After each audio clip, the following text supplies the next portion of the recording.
de vous présenter ce webinaire qui porte sur les bénéfices de la diplomation avec un regard particulier sur l'Estrie et CMRC.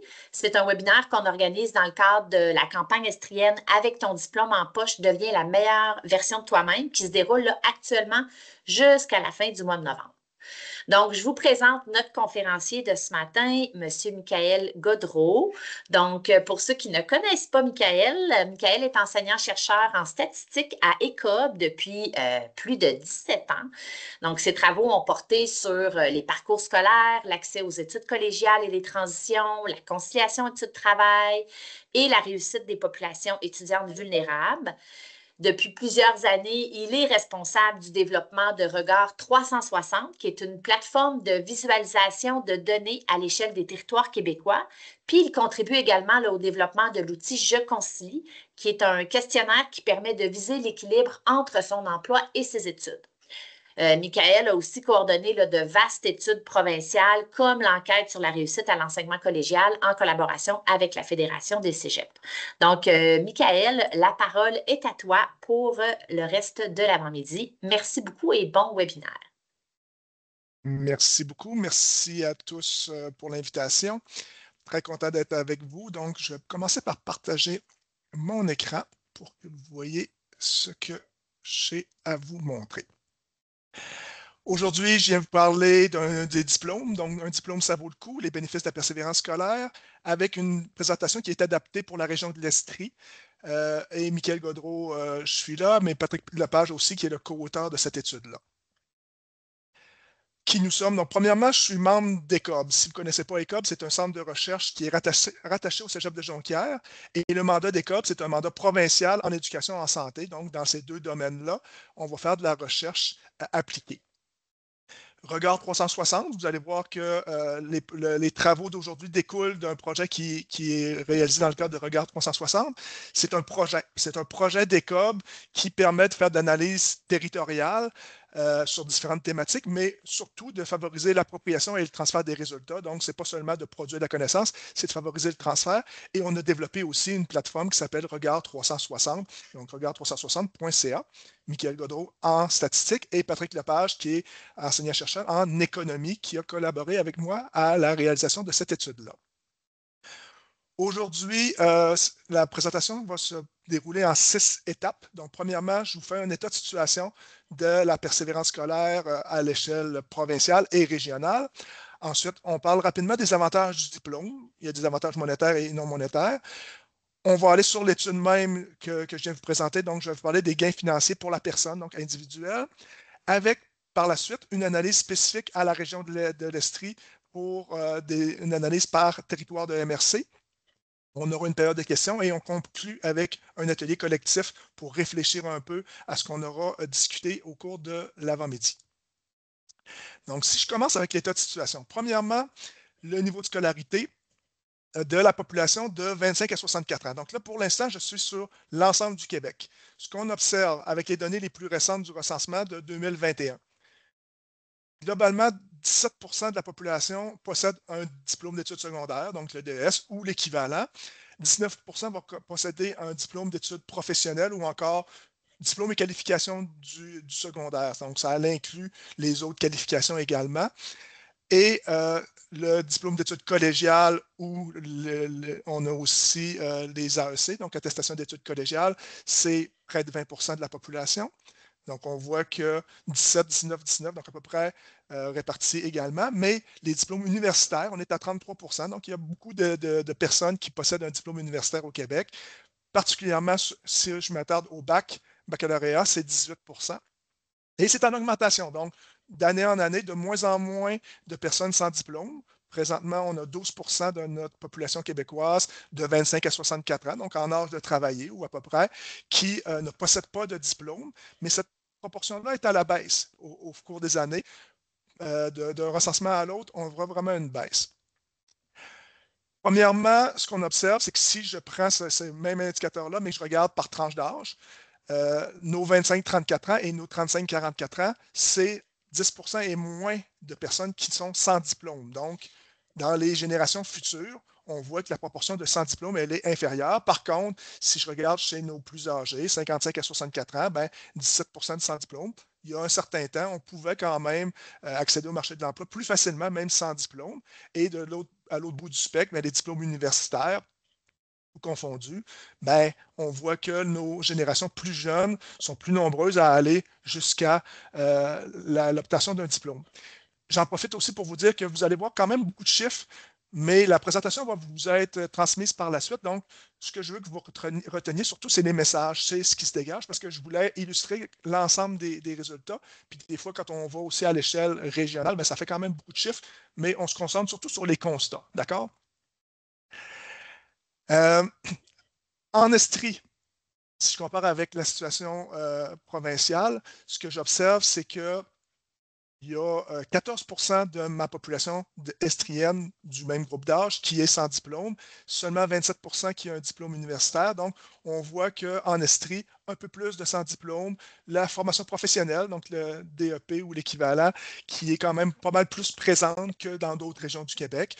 Et c'est pas propre à l'Estrie, c'est propre à plusieurs régions de même nature. Donc, c'est pas seulement dans cette région-là qu'on observe ça, mais il y a quand même une distribution de la diplomation qui est différente en Estrie par rapport à ce qu'on observe si on prend l'ensemble du Québec. Autre élément important, je vous ai dit tout à l'heure que si on regarde les plus jeunes, ben, la proportion de sans diplôme, elle est faible. Donc, chez nos 25 à 44 ans, on est en bas de 10%. Par contre, si on regarde ce qui se passe au secondaire, ici, c'est la courbe pour l'ensemble du Québec avec au centre le total et en bas nos garçons, en haut les filles. Le taux de sortie sans diplôme ni qualification du secondaire, c'est des fois ce qu'on appelle le taux de décrochage scolaire. Ben, on voit que dans les années 99-2000, on était autour de 22-23% et que jusqu'à 2014-2015 et environ, on est descendu autour de 13%. Donc, il y a vraiment eu une baisse importante et cette baisse-là même remonte aux années précédentes. Mais pour les 5 plus récentes cohortes, les 5 plus récentes années, celles qui suivent la pandémie, ben, il y a une remontée. Donc, on voit que la tendance, elle est à la hausse. Donc, les jeunes ont recommencé à sortir sans diplôme un peu plus qu'avant. Donc, il y a peut-être un point de vigilance là à avoir. Les distinctions garçons-filles aussi qui se maintiennent sensiblement dans le temps. Donc, nos garçons qui décrochent davantage.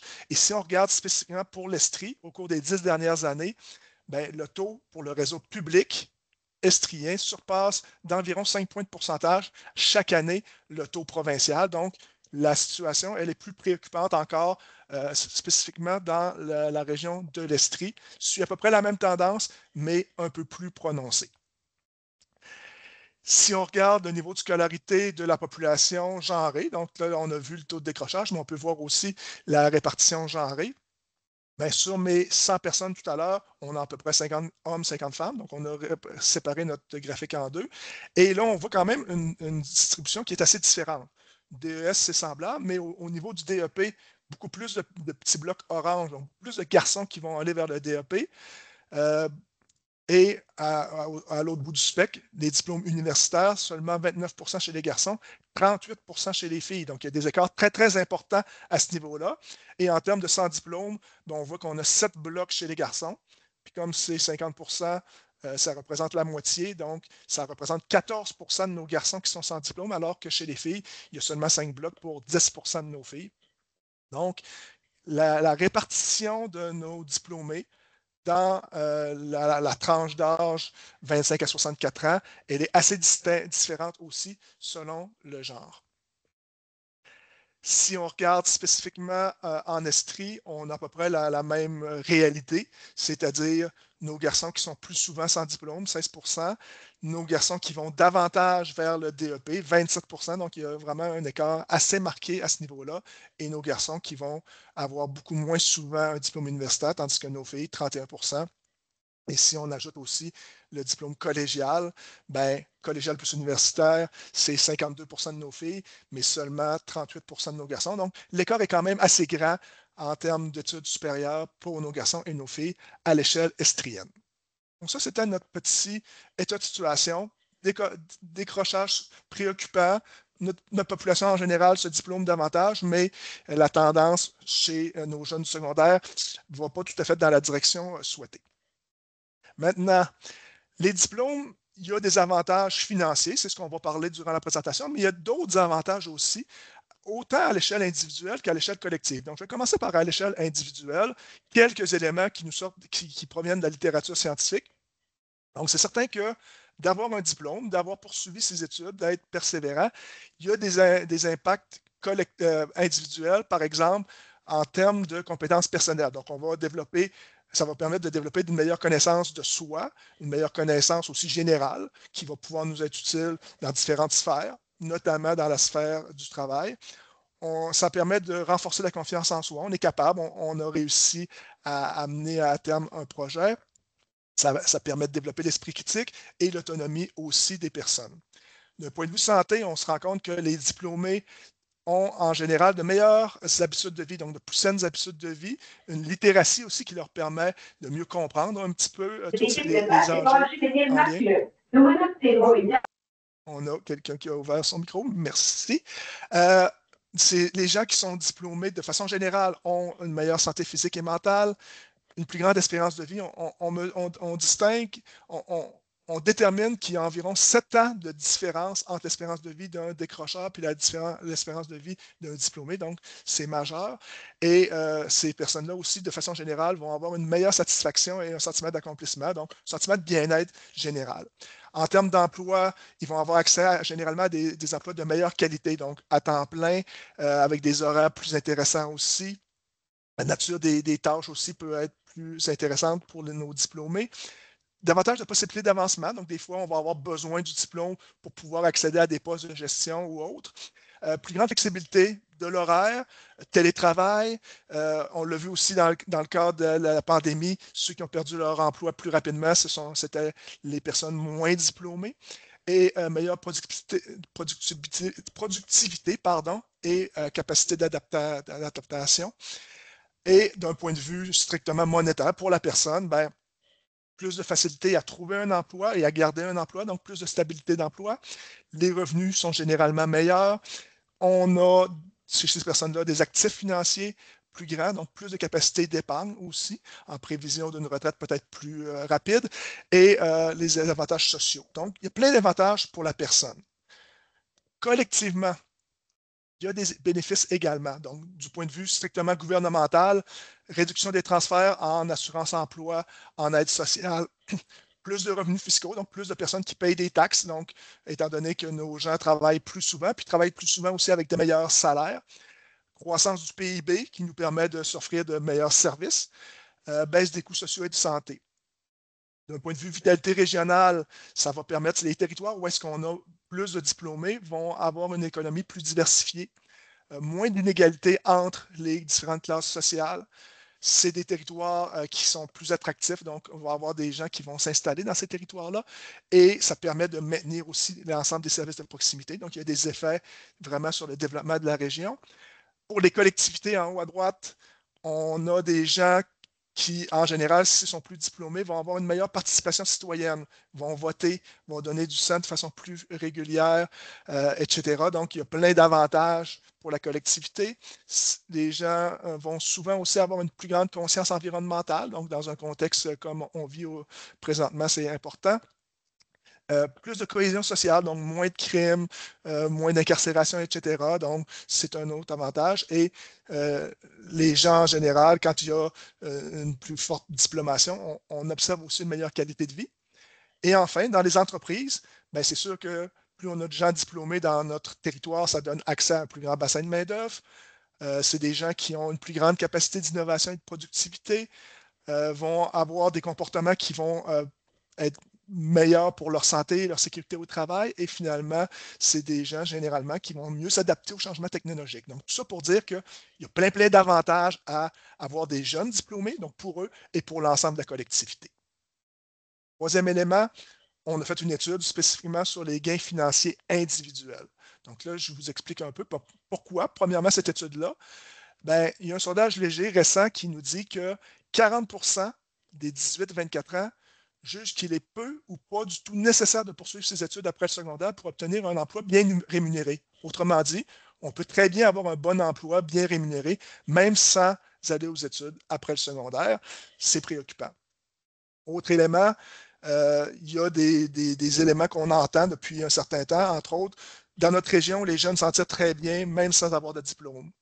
Comment on fait pour les convaincre de l'importance de poursuivre leurs études? Donc, quand tout le monde, c'est le message qui est véhiculé, mais comment on fait pour dire, ben non, c'est super important de poursuivre ses études? Des fois, ça peut être tentant de mettre un terme prématurément, surtout si, par exemple, on n'aime pas trop l'école. L'autre élément, c'est que les garçons, on l'a vu tout à l'heure, décrochent davantage. Puis on met beaucoup d'emphase sur la réussite des garçons. Ben, il faudrait qu'on arrive à garder nos garçons accrochés. Mais qu'est-ce qu'on fait avec nos filles? Est-ce que les conséquences du décrochage sont les mêmes pour les garçons que pour les filles? C'est une question qu'on peut se poser. Et finalement, ben, il y en a d'autres des études qui se sont penchées là-dessus. Puis la plupart des études dataient d'un certain temps. Il y a Frédéric Lorrain qui en a fait une l'an passé, mais avant ça, les études sur lesquelles on se basait dataient toutes d'au moins 10 ans. Donc, on se demandait, ben, est-ce que les constats sont encore vrais aujourd'hui? Donc, pour commencer, ben, on a regardé différentes études canadiennes, américaines. Donc, Frédéric Lorrain, l'Institut du Québec. Parfois, il y a des analyses qui sont plutôt faites à l'échelle individuelle, parfois à l'échelle collective. Frédéric Lorrain a fait aussi des analyses individuelles. Je ne l'ai pas corrigé ici, mais je vais l'ajuster. Puis, en fait, la plupart de ces études-là sont super intéressantes. L'enjeu, souvent, c'est qu'ils vont faire une analyse juste générale à l'échelle provinciale ou à l'échelle nationale pour l'ensemble des États-Unis, l'ensemble de la province du Québec. Des fois, ou même souvent, on va regrouper des diplômes. Donc, on va dire ben, tous les diplômes ensemble, ou encore diplômes du secondaire, que ce soit un DEP ou que ce soit strictement un DES. Donc, les diplômes sont souvent regroupés. La distinction selon le genre n'est pas souvent faite et là, il y en a qui datent de plusieurs années. Donc, des raisons pour lesquelles on voulait faire une étude plus fine. Donc, cette étude-là, on l'a financée de deux façons. La Fondation Lucien-André Chagnon et le Réseau québécois pour la réussite éducative nous ont permis de financer cette étude-là. Et cette étude-là, vous avez le lien, donc vous pouvez aller la consulter au complet si vous voulez. Je vais vous présenter les principaux résultats, mais on s'intéresse au taux d'emploi, à l'avantage salarial et au gain à vie en fonction du genre, par territoire, donc une déclinaison, ce que la plupart des études ne font pas, donc régionalement, puis même par MRC. Et aussi, ben, on a 5 diplômes auxquels on s'est intéressé. En fait, 4 diplômes plus les 100 diplômes, donc 5 catégories de niveau de scolarité. Le tableau ici, c'est juste pour vous dire qu'on est allé chercher des choses de différentes études, des éléments intéressants de différentes études. Et ce qui est en bleu, en fait, c'est ce qui est commun avec certaines études. Je ne passerai pas au travers de ça, mais c'est juste pour vous dire qu'on n'a pas pris une étude en particulier puis on l'a reproduit. On est allé chercher des éléments qu'on aimait de ces différentes études-là et on a réalisé nos propres choix méthodologiques avec 6 régions qui nous ont épaulés dans nos réflexions. Donc, on a travaillé ça à plusieurs. On arrive sur les résultats. Premièrement, taux d'emploi. Est-ce que les jeunes diplômés ont plus de chances d'obtenir un emploi, de se trouver un emploi? C'est la première question qu'on peut se poser. Dans l'ensemble du Québec, donc c'est toujours la même séquence, nos 100 diplômes en haut jusqu'à nos diplômés du baccalauréat. Donc, tout à l'heure, je parlais de l'ensemble des diplômes universitaires. Ici, je vais m'intéresser spécifiquement au baccalauréat parce que, justement, les autres diplômes universitaires ont des durées qui peuvent être très, très variables. Donc, pour nos besoins, on voulait avoir quelque chose qui était un peu plus circonscrit. 56% de nos jeunes qui n'ont pas de diplôme ont un emploi au moment du recensement de 2021. Si on a DES, on passe à 69%, donc on voit quand même un gain intéressant. Et pour nos 3 autres diplômes, donc DEP, DEC et BAC, les taux sont supérieurs à 80% et se ressemblent quand même pas mal. À l'échelle estrienne, même constat, donc 58%, donc on est dans les mêmes eaux, même que les taux d'emploi sont un peu plus élevés en Estrie que pour l'ensemble du Québec, mais les écarts sont sensiblement les mêmes. Et pour les 3 diplômes, en fait, les 3 diplômes mènent à l'emploi de façon à peu près égale, mais ce qu'il faut voir, c'est qu'il y a une distinction très nette entre les diplômes qualifiants, DEP, DEC et BAC, et le fait d'avoir seulement un diplôme d'études secondaires ou de ne pas avoir de diplôme. Donc, le diplôme d'études secondaires amène quand même une plus-value en termes de capacité d'emploi, mais les 3 diplômes qualifiants font un gain quand même substantiel. Si on illustre cette situation-là chez les hommes et chez les femmes, on voit que la tendance est la même. Donc, un homme sans diplôme a 63 des chances d'avoir un emploi, tandis que s'il a un DES, il passe à 74 et DEP, DEC et BAC, on est en haut de 80 Chez les femmes, en fait, le taux d'emploi est particulièrement faible chez les sans diplômes, 46 donc on n'a pas une femme sur 2 qui est en emploi chez les sans diplômes. Au DES, ça augmente, mais quand même, ça reste relativement faible. Et pour DEP, DEC et BAC, c'est plus élevé quand même, il y a un gain substantiel, mais les taux sont plus faibles que les hommes pour l'ensemble de ces diplômes-là.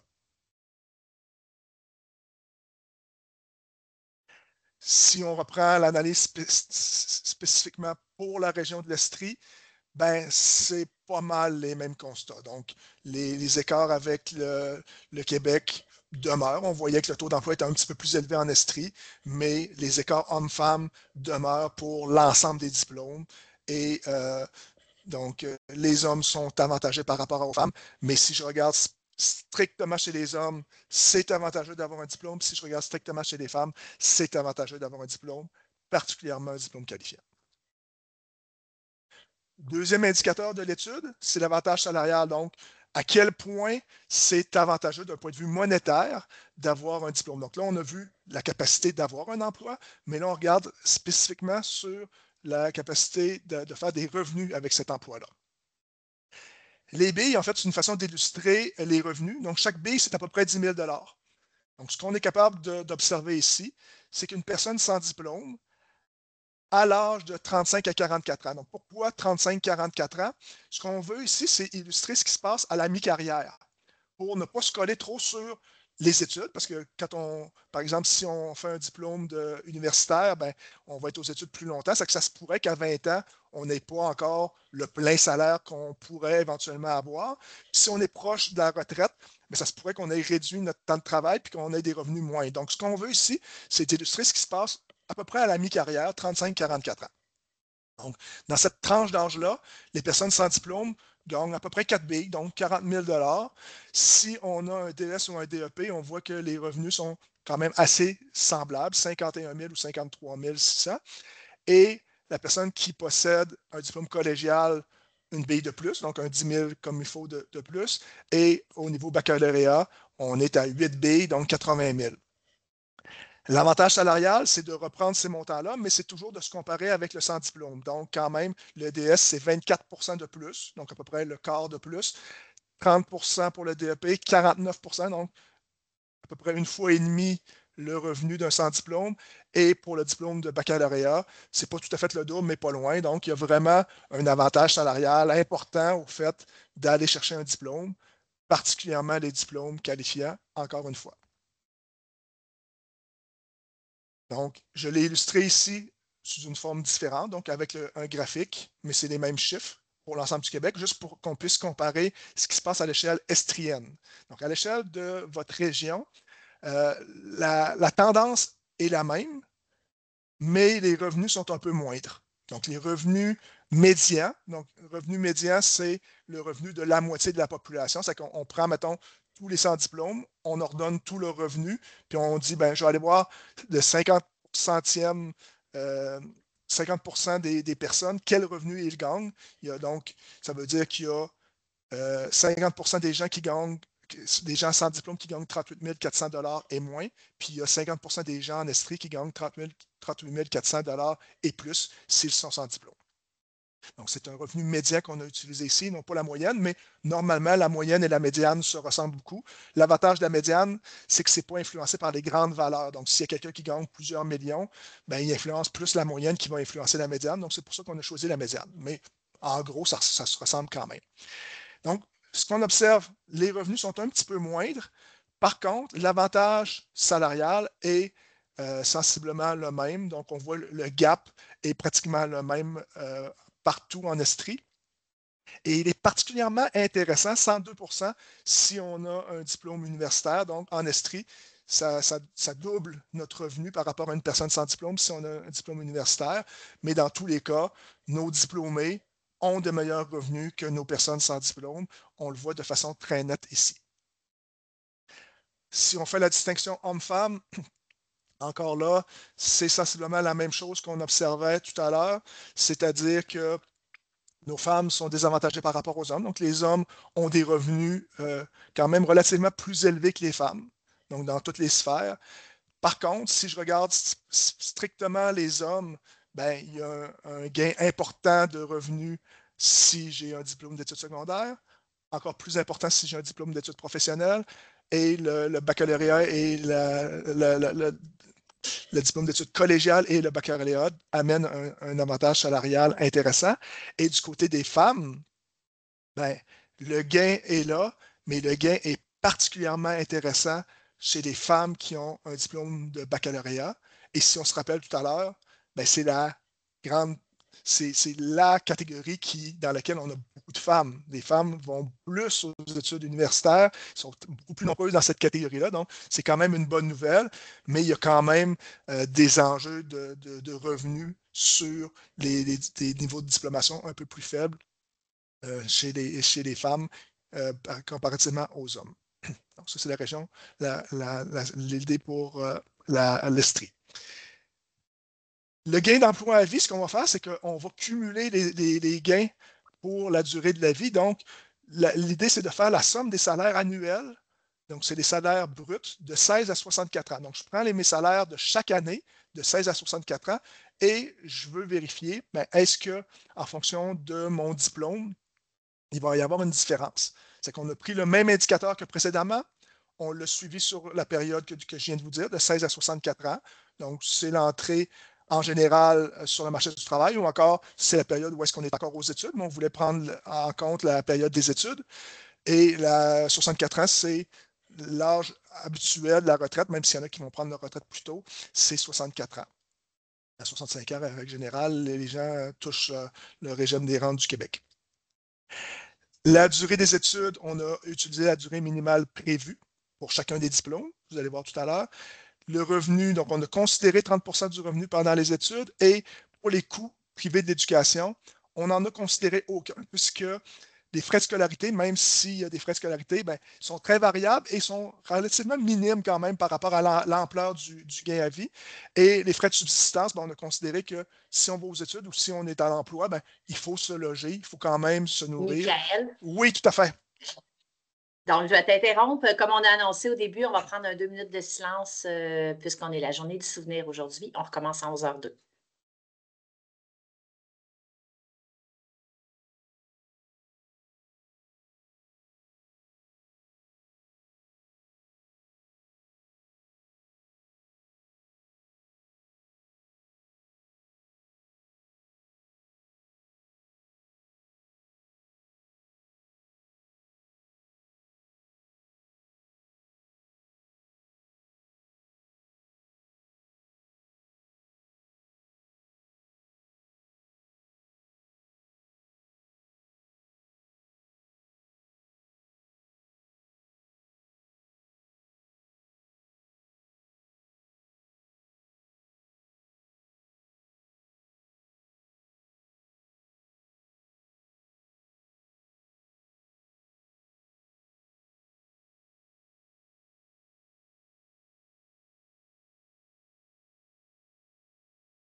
Merci, Michael. On peut recommencer. Parfait. C'est bien, on n'avait pas montré encore les résultats de ce dernier indicateur-là. Pour la durée des études, je vous disais, on a pris la durée minimale. Donc, on a considéré que, par exemple, une personne sans diplôme, dès 16 ans, elle est en mesure d'aller en emploi. Donc, je sais qu'il y en a qui vont décrocher plus tôt, il y en a qui vont décrocher plus tard. Donc, nous, il fallait prendre des décisions. On a dit, si on considère qu'une personne sans diplôme travaille à temps plein à partir de 16 ans, qu'une personne qui a un DES va faire une année d'école de plus, puis après ça, elle va être en emploi, qu'une personne qui a un DEP va faire une année de secondaire, va faire une année de formation professionnelle et ensuite l'emploi. Pour le DEC, on a mis une année de secondaire qui est suivie par 3 années de cégep pour être prêt à l'emploi. Et pour le bac, secondaire une année, 2 ans de cégep et 4 ans d'université. On est conscient que les durées peuvent varier, mais ça nous prenait quand même des hypothèses pour être capable de faire les calculs. Aussi, je vous disais que pendant les études, on a mis un certain revenu. Donc, par exemple, pour une personne qui serait au bac, on a considéré que quand elle était au secondaire, elle gagnait 30 du revenu d'une personne sans diplôme. Donc, elle gagnait 7 560 par année, à temps partiel durant les études, à temps plein ou en tout cas en travaillant plus durant les étés. Pendant le cégep, les revenus sont un peu plus guérants parce que des fois, on a accès à de l'avancement, des fois, on a une partie de compétences et des fois, on a plus de temps aussi qu'au secondaire. L'été est plus long. Et pour l'université, même chose. Donc, ici, on a une illustration justement du gain à vie sur une période de 16 à 64 ans en dollars constants, c'est-à-dire en dollars de 2021, si on ne considère pas qu'il y a d'inflation. Ça fait que c'est 1,8 million d'argent d'aujourd'hui.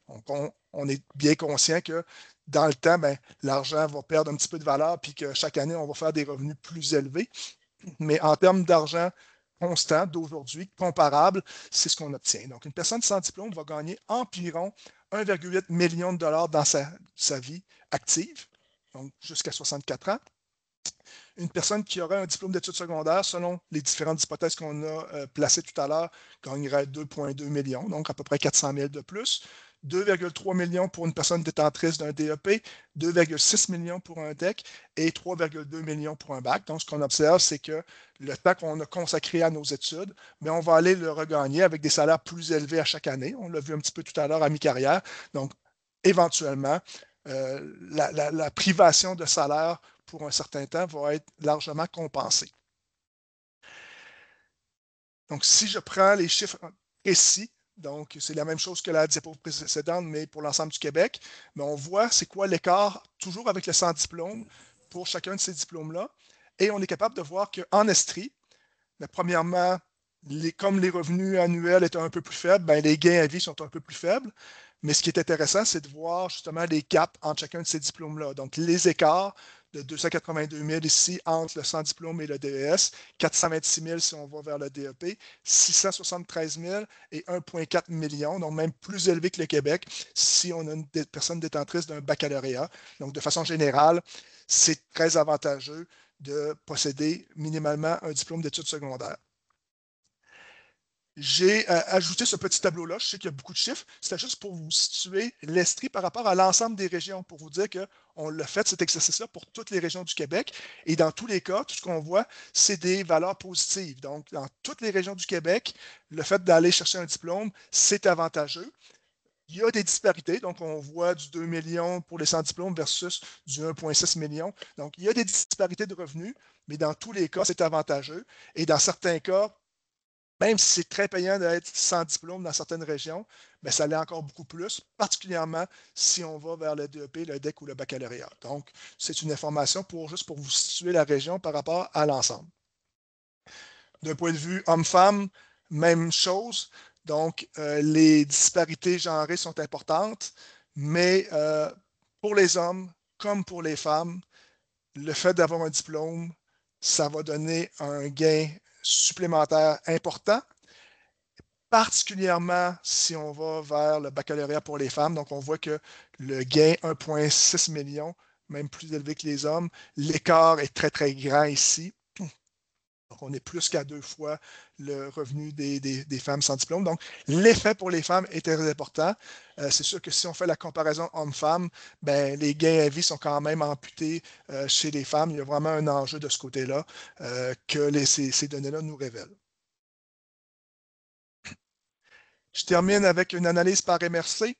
Donc, premièrement, si je regarde les territoires de votre région, j'ai regroupé ces territoires-là. En fait, je les ai placés en fonction de la proportion de personnes sans diplôme. Donc, ce qu'on observe, c'est qu'il y a 3 territoires pour lesquels la proportion de sans diplôme elle est plus faible que pour la région. Sherbrooke, Memphremagog, Brome-Missisquoi. Et c'est aussi 3 régions avec plus de diplômés universitaires que sur la moyenne régionale. Ensuite, on a 2 territoires, Val-Saint-François et Haute-Yamaska, où est-ce que la proportion elle est un peu plus élevée ou semblable à celle régionale, et la proportion de sans diplôme, de diplômés universitaires est à 20 %. Donc, ces 2 territoires-là se ressemblent un peu sur leur distribution, malgré qu'il y a quand même pas mal plus de DEP à Val-Saint-François, mais un peu moins de DES, donc ça se compense. Et finalement, les 4 dernières, où est-ce qu'on a des proportions de sans diplôme plus élevées, et des proportions de diplômés universitaires et même collégiaux plus faibles. Donc, on a comme 3 blocs de territoire dans cette région-là. Et pour les 2 diapositives qui suivent, bien, je vais reprendre toujours les territoires dans le même ordre. Donc, ça va nous aider à les repérer. Donc, si je regarde les mêmes indicateurs que tout à l'heure, c'est-à-dire le taux d'emploi, donc, est-ce qu'on a des chances de travailler si on a, en fonction de notre niveau de scolarité, bien, on observe que à Sherbrooke, ce que j'ai mis en orange, c'est des valeurs qui sont plus faibles que le taux régional, nettement plus faibles, et en vert, c'est nettement plus élevé. Et donc, ce qu'on observe, c'est que, de façon générale, à Sherbrooke, quand on n'a pas de diplôme, nos chances d'avoir un emploi sont vraiment plus faibles, mais que pour les 4 autres diplômes, ben, c'est un peu la tendance régionale qui est observée. Donc, on augmente grandement nos chances d'avoir un emploi si on a un diplôme, peu importe le diplôme, mais c'est certain que nos 3 diplômes qualifiants viennent augmenter de façon significative. Au même Frémagogue, donc, ce qu'on observe, c'est que c'est vrai quand même, la tendance, elle est vraie, mais pour le DEC et le BAC, ben, le taux d'emploi est peut-être un petit peu plus faible que le taux régional. Donc, oui, le gain est là, mais il y a quand même une particularité sur ce territoire-là. Le gain qu'on pourrait y faire est un petit peu moins élevé, mais c'est quand même un gain intéressant. Puis pour Brome-Missisquoi, ben, la tendance est pas mal respectée. Donc, pour ces 3 territoires-là, où est-ce qu'on avait peu de sans-diplôme et plus de bacheliers. Pour les 2 suivants, on a vraiment la tendance régionale qui est respectée. Et finalement, Quaticook, Haut-Saint-François, des sources et du granit.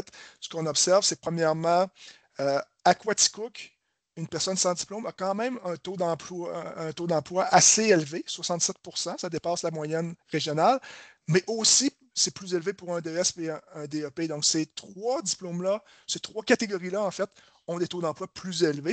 C'est peut-être un petit peu plus facile d'avoir un emploi à Quaticook que dans l'ensemble du reste de la région, peu importe le niveau de scolarité, mais la séquence est quand même respectée. Haut-Saint-François ressemble beaucoup à la région de l'Estrie. Pour des sources un peu plus faibles pour le DS, un peu plus faibles pour le bac que la région, mais tout de même, on a cet avantage-là. Et du granit, c'est particulier parce que le taux d'emploi est quand même relativement élevé pour les personnes sans diplôme et il est comparable pour les personnes avec un DES. Donc, ces 2 catégories de personnes-là vont avoir des situations semblables en termes de chances d'avoir un emploi au moment du recensement de 2021. Donc, ça, c'est quand même des choses qui fluctuent, mais les 3 autres diplômes qualifiants vont donner un avantage important. Donc, ça, c'est la situation pour l'accessibilité du marché de l'emploi. Et pour les revenus, donc là, encore là, je prends les 2 informations, le revenu médian et l'avantage salarial en pourcentage. Et ce que j'observe, c'est qu'à Sherbrooke, si on est sans diplôme, les revenus sont beaucoup plus faibles, ce qui fait que tous les diplômes ont un avantage salarial très intéressant par rapport aux sans diplôme. Donc, le pourcentage ici est plus élevé que le pourcentage régional. À Memphremagog, les pourcentages sont relativement intéressants aussi, particulièrement dès Québec, 64 et 128 %. Et à Brome-Missisquoi, ben, une personne sans diplôme s'en tire un petit peu mieux qu'ailleurs, donc 42 400, ce qui fait en sorte que oui, les avantages salariaux sont positifs, mais peut-être que pour le baccalauréat, c'est seulement 75 %, donc il y a quand même un gain important, mais un petit peu moins élevé qu'ailleurs. C'est ça qu'il faut voir. Donc ça, c'était les 3 premiers. Les 2 qui suivent, encore là, les gains d'une personne sans diplôme sont relativement semblables à ceux de la région. Mais ici, pour le DES, on voit que le gain est très, très faible. Donc, les revenus sont semblables. Puis, il y a certains diplômes qui sont plus intéressants. Puis, même chose dans les 4 derniers, ben, on a des situations où est-ce que parfois le revenu d'un sans diplôme est élevé, mais on a des gains, surtout pour le DS, qui sont relativement même négatifs par rapport à l'autre ou même nuls. Donc, l'idée, c'est de dire, ben, dans tous les cas, donc à l'échelle régionale, c'est avantageux. À l'échelle locale, des fois, il y a des situations locales, des entreprises qui embauchent beaucoup de personnes sans diplôme, par exemple, qui rémunèrent très bien, qui peuvent peut-être teinter un petit peu le portrait régional. Et à partir du moment où est-ce qu'on a DEP, DEC ou BAC, même si les pourcentages des fois sont un peu plus faibles que la moyenne régionale, ben c'est toujours avantageux. C'est seulement au niveau du DES que dans certains territoires plus spécifiques, on voit des gains peut-être un peu moins marqués, mais ça ne veut pas dire que ce n'est pas pertinent, ça ne veut pas dire que ce n'est pas intéressant. Il faut peut-être se questionner pourquoi on a ces réalités-là dans ces territoires-là, qu'est-ce qui se passe peut-être de façon plus locale. Donc, avant d'aller à la période des questions, je conclue avec quelques pistes de réflexion. Les perceptions de la valeur d'un diplôme qui tendent à changer chez les jeunes, donc c'est préoccupant. On voit plus de décrochage récemment. Qu'est-ce qui se passe avec ça? Le diplôme, c'est important, ça devrait être encore véhiculé. Le diplôme, ça vaut le coup dans toutes les régions du Québec. Je vous l'ai montré tout à l'heure. Dans toutes les régions du Québec, il y a un avantage salarial, un taux d'emploi aussi plus élevé si on a un diplôme. Les diplômes, ce n'est pas seulement de l'argent aussi. Il faut se rappeler qu'il y a plein d'autres avantages qui ne sont pas monétaires au fait d'avoir un diplôme. Que tous les diplômes procurent un avantage financier, particulièrement quand c'est un diplôme qualifiant, donc DEP, DEC ou BAC, donc de niveau formation professionnelle, formation collégiale ou universitaire. Les années de scolarisation de plus que ça prend pour aller chercher ce diplôme-là, ben, il ne faut pas stresser de s'endetter un peu ou de dire ben, je vais avoir des pertes de revenus. On va amplement les récupérer. Donc, je pense que c'est un message qu'il faut véhiculer. Il y a de grandes disparités observables, autant au Québec qu'à l'intérieur même de votre région. Donc, je pense qu'on l'a bien montré. Les femmes sont plus persévérantes, mais lorsqu'elles décrochent, si elles sont sans diplôme, les effets sont beaucoup plus grands pour elles. Ça entraîne de grandes répercussions. L'écart entre les hommes et les femmes, préoccupant en termes de revenus. Puis l'autre peut-être élément en conclusion, ben, c'est difficile de prévoir quel sera le marché de l'emploi dans 10 ans, dans 20 ans. Donc, quand on prend une décision aujourd'hui de se scolariser ou pas, ben, on n'a pas de boule de cristal, on ne sait pas ce qui va s'en venir. L'intelligence artificielle, l'immigration, le vieillissement de la population, il y a des éléments que si je vous avais parlé il y a 5 ans, j'aurais tenu déjà un discours différent de celui que je m'apprête à tenir aujourd'hui. Donc, c'est difficile de savoir ce qui nous attend. Donc, c'est ce qui met un terme à ma période de présentation. On va prendre